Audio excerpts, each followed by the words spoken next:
Welcome to the RV Entrepreneur Podcast, the weekly show for nomads, work campers, RVers, and entrepreneurs looking to earn a living or build a business while enjoying the RV lifestyle. This week's host is Kimberly Crossland. Let's settle in and enjoy the RV Entrepreneur Podcast, brought to you by RV Life.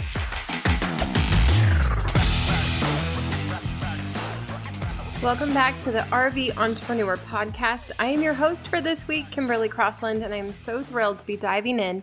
This week, we're going to do something a little bit different. I did a solo episode a couple months ago, got really good feedback on it, and I'm going to try out doing another solo episode. So if you like these solo episodes, come and let me know inside the RV Entrepreneur Facebook group. If you're not there yet, just search for RV Entrepreneur. It'll pop up. Come and join us. We'd love to hear from you.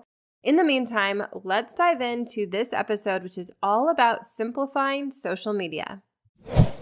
Okay, so as I was thinking about what to talk about this week or this month, I guess, on the RV Entrepreneur Podcast, I really started to notice a theme popping up. It was almost like these light bulbs were saying, come talk about this, come discuss this, because it's such a big deal, especially in the RV space. RVers, as you know, because if you're listening to this podcast, chances are you live the RV lifestyle, part-time, full-time, doesn't matter. Even if you're dreaming about it, you understand that RV lifestyle. And the RV lifestyle is this. It's getting off-grid. It's travel days in the middle of the week. It's non-traditional work hours. It's working when you feel like you want to and seeking adventure when you feel like you want to. Now, of course, we can't always be out adventuring. There's beauty in the work. There's beauty in showing up and working hard and putting in the effort. It's okay to build that grit in your business by actually going and rolling up your sleeves, getting your hands dirty in your business. But there's also exhaustion, and that tends to be what we as RV entrepreneurs try to move away from. We don't want that exhaustion. We don't want that burnout. We seek this lifestyle for ease and simplicity. And yes, of course, there's also risk and there's also unexpected circumstances that pop up, like blowouts on the way to our next campground. That has happened to our family. I'm sure it's happened to others. There's also neighbors that you're maybe not expecting to be next to and might not always agree with, or they might not have the same, noise level preferences as you do, for example. But that's all part of it. And that's all okay, but let's zoom out and look at the bigger picture. What's not okay is leaving the traditional 9-to-5 job and then burning out on trying to keep up with all the shoulds in our business. And one of those big shoulds that we have is I should be posting on social media all the time. This should has started to come up more and more, especially in the space of RV entrepreneurs. I have seen people who have a very big following, are huge content creators, say, I just need a break. I'm exhausted. It's hard to have your life always blasted out there for everyone to look at and judge and make comments on and troll or not troll and be super supportive, but just always want more from you. That's very difficult. I am an extrovert introvert, and so that exhausts me sometimes. I love to be out there. I love to meet people, but I also need that time to kind of just sit back and regroup and relax. And so I get that desire to want to just kind of sometimes take a step back from social media. I recently just did that on my own Instagram profile and in my Facebook group and in my Facebook page, all the places. I took a step back and I didn't post anything for a week. And actually, that was a short time period to step aside. I've seen people go a month without posting and just take that hiatus. Not only for your own mental sanity, but also to just kind of regroup. What the heck are we doing on social media? Yes, we're posting content. Yes, we're getting things out there. Yes, we're sharing the latest and greatest from the RV show, and we're sharing the latest and greatest RV hacks, or we're talking about some tip that we just found out or discovered is working well. And that's great. I love to nerd out on accounts that talk all about this. So if yours is one of them, I might have scoped you out and I might have been nerding out on all of your tips. But there's more to social media than that. There's more than simply tips and simply things that meet the eye. We are also businesses. We're also RV entrepreneurs. So this is not just posting and hoping somehow, some way money is going to come in. When you're using social media to make money, you've got a whole lot of other things going on, right? We've got a whole lot of other opt-ins that we're sending out, and we've got websites that need to be maintained and optimized, and we've got blog posts and podcasts and vlogs, and we've got launches that we're running. We've got all these other things. And then, of course, you have the work, the actual work of serving your clients or creating that course or running that membership, however you make money, creating that product. So when it comes to social media, it can feel like it's distracting from everything else. It can also feel like the most public way to put your business out there, and that can feel very inundating and very heavy on our mindset. So I believe that all this heaviness that I've just talked about, and promise we're not going to have a heavy episode, I'm just getting it out of the way now because I think we can all relate to it. And I wanted to shine a light on the heavy feeling because I've been hearing rumblings of people starting to feel this. And I want you to know if you are feeling this, you are absolutely not alone. As a result of all this heaviness, I've started to see some shifts in the social media space. And some of those shifts have been going to, for example, the 9 grid. The 9 grid is when you archive all of your posts except for 9, and you basically only have 9 posts on your feed, and then everything else happens in the story. That feels really good because it's temporary and it's live and it's active, but it doesn't feel like you have to make this crazy reel or something or do some crazy dance over on TikTok if that's not your thing. It just feels simple. You've got your 9 grid. People know where to find you, what you're doing, who you are, what you're up to, how they can connect with you, and then they can get to know you in the stories. I've seen accounts that have thousands upon thousands of followers that are taking that approach. That's not personally my approach, at least not yet, but it's very compelling, isn't it? And it's definitely a signal for the kind of pattern that we're starting to see through social media, how people are shifting the way they're using social media. The other thing is that video is starting to taper back down. We kind of saw this pendulum swing. So we're going to take Instagram because this is the platform, I should say, that just announced that they're kind of shifting back. So you saw this pendulum swing. They started over in these static images. That was how Instagram started. It was to inspire you. And then they moved all the way over into Reels, and they're trying to compete with TikTok, and they're trying to do all the things and YouTube Shorts.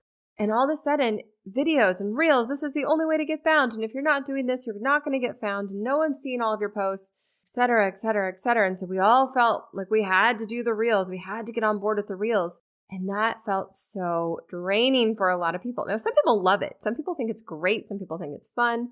I love watching Reels sometimes. I also really appreciate a static post or a carousel post. If you're not familiar with what a carousel post is, that's when you swipe. There's multiple images and you just swipe and you basically will read through something, or you see a variety of images all within one single post, but there's multiple images in that post. There's a lot of value in those too.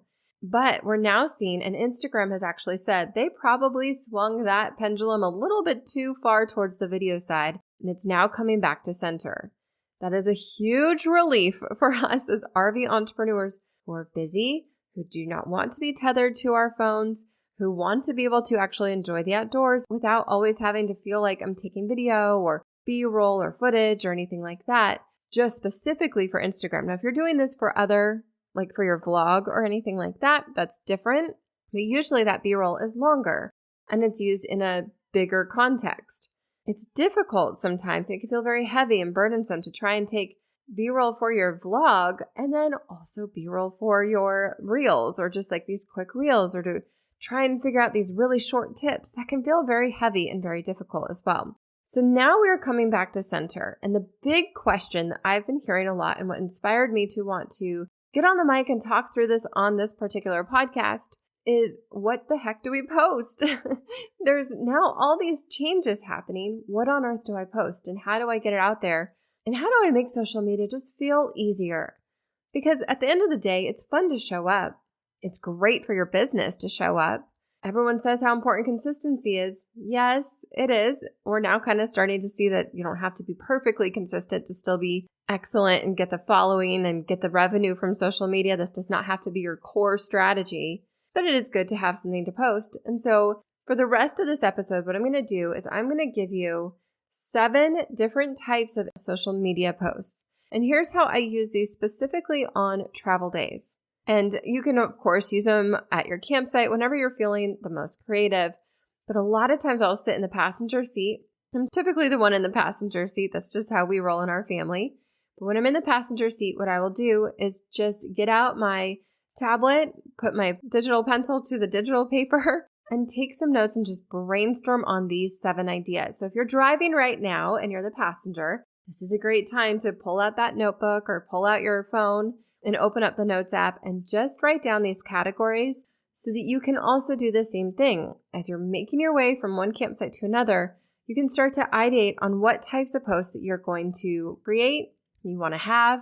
And here's the goal with this, is it's not just to get some ideas in the bank, but it's also so that when you arrive at your campsite, you can spend less time thinking about, oh, that would be a good social media post, or oh, maybe I need to get this for social media, and I better take this sunset picture just in case I need to have it for social media.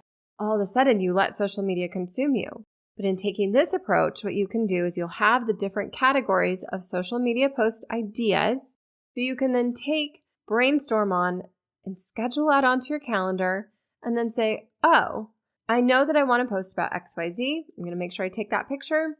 Or I know I want to make a quick reel about this tip that just happened to us and it was really great. I'm going to just do that and then I'll be done with it. And it's that, and I'll be done with it phrase that will save us from all of that burnout, all of that overwhelm. All right. Are you with me? I know I can't hear you say yes or no, but I'm going to assume you said, yes, I'm with you. Give me those statements. Give me those ideas. Okay, if your pen is out, your paper's out, your notepad is open, or your Notes app is open on your phone, let's get to it. The very first topic or idea that I like to brainstorm on for social media are these self-identifiers. Self-identifiers are excellent for connecting your social media account with the person who's on the other side of that screen. Because here's what happens. A self-identifier is something that your audience, the person who's scrolling through and happens upon your post in the feed, they see that and they're like, oh my gosh, they get me. That's me. I understand that. I do that too. Or I think about that too. Or, oh my gosh, I'm not alone. This is excellent. This is your connector. When you post something that's a self-identifier, then you know that is your account. These are your people. They feel instantly emotionally attached to your social media account. So here is an example of what a self-identifier might be. Let's think about RV entrepreneurs for a great example. Since we're all RV entrepreneurs listening to this podcast, you might say something to the effect of, you know you're an RV entrepreneur when the first question on every Zoom call is, where are you located? Where are you in the world? And I can almost hear you laughing on the other side of the screen, only because I have said this very same phrase and suggested this very same post on a Zoom call, and I saw the smiles and I saw people laugh because they get it. Because they also get those questions. They're like, oh my gosh, yes, all the time. Everyone always asks. Or, you know you're an RV entrepreneur when you start every Zoom call talking about your Wi-Fi connection.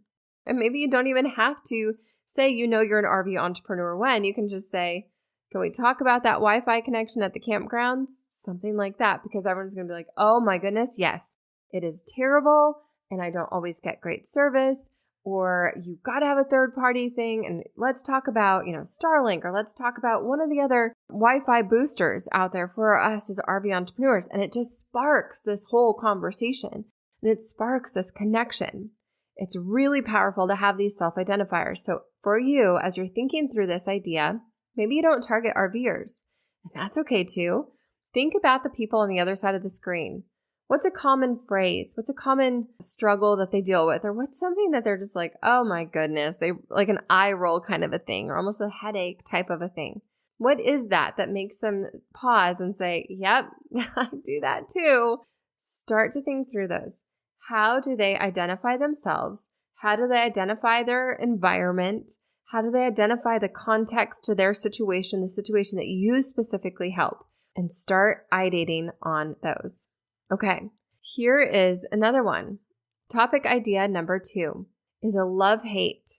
People love to love things, and especially kind of controversial things. And people also love to hate things. And the internet is full of haters. We don't need to be attracting more hate. I'm not a fan of hate in any way.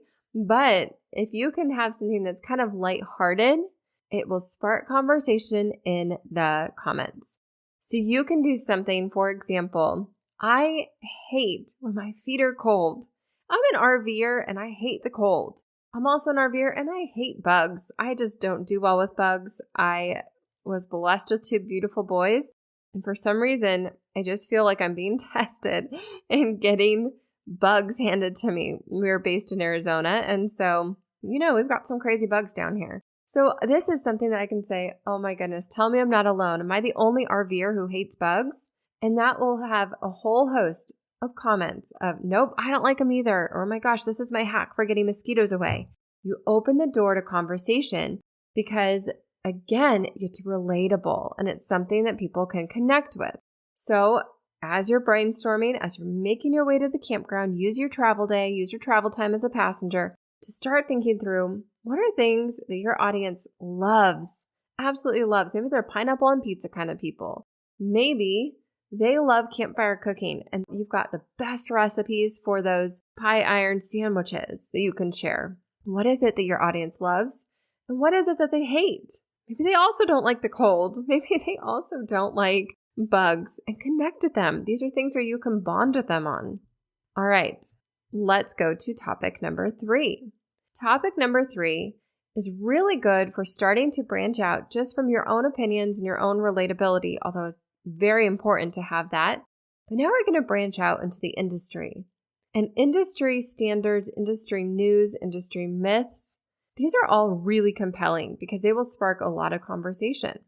Industry myths are often things about the industry that you can maybe prove not to be true, or there's industry news that you can offer your own take on. And this is really valuable content because it's shareable and it's interesting and it's timely. But it's also stuff that will live on after a certain amount of time. So you can share this if you're doing the 9 grid, for example, where you only have 9 posts on your grid and you're sharing only in the stories. This is a great thing to have like Wednesday updates of what's happening in your industry. You can share some of the things that are going on. You can also speak specifically to industry myths. There's a lot of myths about RVing. There's a lot of myths about you can only go to certain campgrounds or there's, all kinds of things. And we can address them. We can talk about how silly they are because we've seen firsthand the variety of campgrounds. For example, there's, luxury parks and plenty of people love to go and camp out at luxury parks that have beautiful clubhouses and pools. It doesn't always have to be on the back roads, but it also can be on the back roads. So we can talk through and add color to our industry and really stand out and have our own voice. This is really good also for sharing with the media because it's really valuable to add your own take on things. Now, you are somebody who has a unique take on your specific industry. And so being able to speak directly to these industry myths, speak directly to this industry news is going to capture the attention of journalists. You could even send your Instagram post to a journalist and say, hey, I'd love to speak about this on your news segment, or I'd love to speak about this in your newsletter or in your publication. And a lot of times, journalists will really appreciate having that content, that unique context to the industry news, and will give you an opportunity to get some publicity by sharing your opinion on something. All right, next one. Idea number 4 is motivations. What's something that really motivates people? Money is a huge one, but it doesn't have to be the only one. A lot of motivational quotes or something like that will inspire your audience to want to do something. What are those things that will get your audience to take action?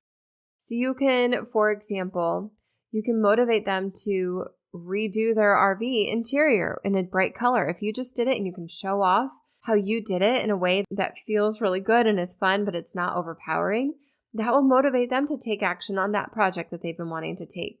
Or you can motivate them to get outside. Motivate them to, even if they're solo, go on a solo hike, offer some safety tips, but motivate them, show them that you're doing it, and encourage them that they can do it too. Okay, idea number 5 is testimonials. Now, this is not really used often enough, in my opinion. Testimonials can feel very strange to share, and that's because we don't like bragging about ourselves. And that's okay. You don't have to brag about yourself. So instead of testimonials in the traditional sense of someone saying, this is so excellent, I just love her so much, you can have a testimonial that says, this is the result that I got after working with so-and-so person. Or This is what I did after I listened to this podcast. I went and I took their advice and I bought this RV. And I'm so grateful that I had this advice.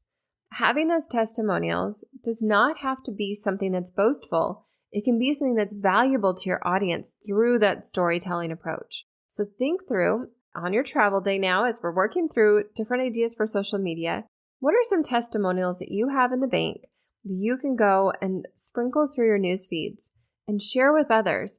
You can even put these on Evergreen and you can have them repeatable. If you have a social media scheduler that you can have kind of drip out a couple times a month, you can repeat these over and over again, as long as it's not obnoxious. But it's a really good way to continuously get out the story about your brand and what you're doing for your audience. It doesn't have to be boastful. It can be very conversational and just be storytelling. And you get to brag on someone else and tag them and link to them. That's going to get them to want to share too. So it's a really great way to kind of bring something up and bring up a story, bring up a transformation, and showcase what's possible by working with you. All right, the next idea is this, and it's conversation starters. So I kind of talked about this in the love-hate as kind of you're almost poking the bear a little bit, but conversation starters are a little bit different. This can be something along the lines of fill in the blank. You know you're an RV entrepreneur when, da-da-da-da-da. Or it can be a question. Do you prefer camping at the mountains or beach? What kind of RV do you have? What did you name your RV? There's tons of little conversation starters, but the point of this is to get people talking and get into conversation with each other. Because inevitably what happens on posts like these is you start to see other people chiming in on the comments. And now you're facilitating a conversation in the comments. It's crazy valuable and it's super helpful because it gets people talking and it gets people excited to connect. And now you are the curator of some crazy awesome people just right there in your feed. And all you had to do is ask a question. Again, we're anti-burnout here. We're anti-hustle culture. We are RVers who want to live the RV lifestyle right now, not after retirement. That's why we're starting a business. And so being able to have a simple catalyst for a conversation is so powerful. It's so crazy powerful. All right. Last one that we're going to talk about today is tips and tricks. Educate your audience, or as some people call it, the edutainment. You can make it fun and educating at the same time. No matter what you call it, having some kind of a tip or something that will make somebody feel like they got something out of watching your reels or working with you or following you on social media is going to be really powerful. So for example, I have a reel that's all about different ways you can run a business from the road or how to work from the road. You can even do something about what kinds of road trip snacks do you like to bring in the car? Or what is your favorite way to keep your kids entertained in the back seat as you move from campsite to campsite? There's so many little tips and tricks for living the RV lifestyle. Or if the RV lifestyle is not in your industry, is not in your niche, you don't have to be an RV entrepreneur. Does not require you to work in the RV field. It just requires you to love the RV lifestyle. So what is something that you can offer your audience, a tip or a trick that they will say, oh my gosh, yes, that's exactly what I needed. How do they know that?